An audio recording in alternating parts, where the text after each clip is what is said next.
Begin. Water is necessary for life. In fact, most living things are made of water. Also, most living things... Fluency is the ability to read quickly, smoothly, and accurately. Students at William Thomas Middle School, where fluency practice and instruction is incorporated throughout the school, have experienced significant improvement in reading ability. The National Reading Panel came out with their report. Fluency is one of the main components. There's a great ratio between what students read, how fluent they read, and their comprehension. Almost 70% water. Most of the Earth's water supply is from much of... This is fluency reading, where they read a passage every day for 5 days in a row, hopefully gaining the fluency in part of the reading program that we do. Then they chart their progress, and so they can see if they're gaining fluency through reading it over and over again.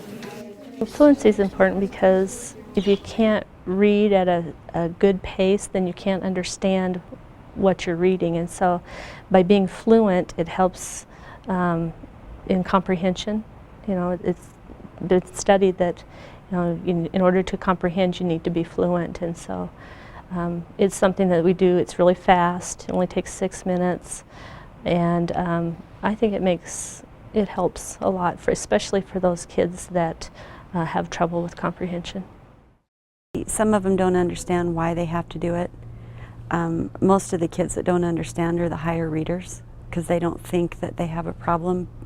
Then it becomes my job to listen to them and say, you know, to be a good reader, you also have to pause at commas and stop at periods and use some expression. And so there are ways that we can build that into fluency too, to help even the better readers become even better and stronger readers by watching the punctuation marks and the expression and things, because that's as important as anything.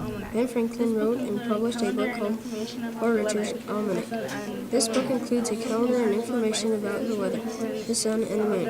It also gives... Some of our Earth's water supply is also found underground and And what's really great about those passages is they're all nonfiction, which kids really need to read. And they'll ask questions afterwards like, well, is that really true? And so then we get a really good discussion going. And a lot of times the kids are very interested in knowing further stuff. And as a teacher, that's wonderful to have them explore something further. I like it because it's made me read a lot faster since I started reading that last year. My scores have gone way up, so I like it. It wasn't until we attacked literacy school-wide and every teacher participated when we really started seeing big gains in proficiency. 2 years ago, well 3 years ago, the group that was in the 8th grade, when they came to the middle school, 40th percentile. When they left our school at the end of 8th grade last year, 78% were proficient. And so the same, we were able to accomplish the same gains in reading that we'd been able to do over the years in math, but had not been able to do in reading.